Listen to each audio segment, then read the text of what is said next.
qo'yasan. Bitta odam ko'rish uchun qo'yasan istoriyani.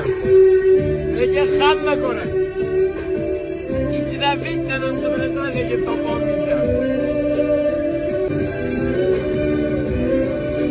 Sendan o'tganni faqat Alloh o'zing bilasan. Bu narsalarni kimgadir gapirib deb berishdan qo'rqasan.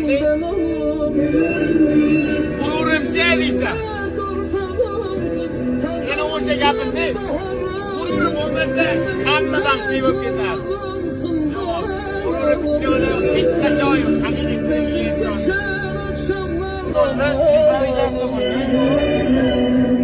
Video yoqildi, asli qo'yilgan videoda ketamiz, yasashdi. Nasıl improvizatsiya bo'ldi?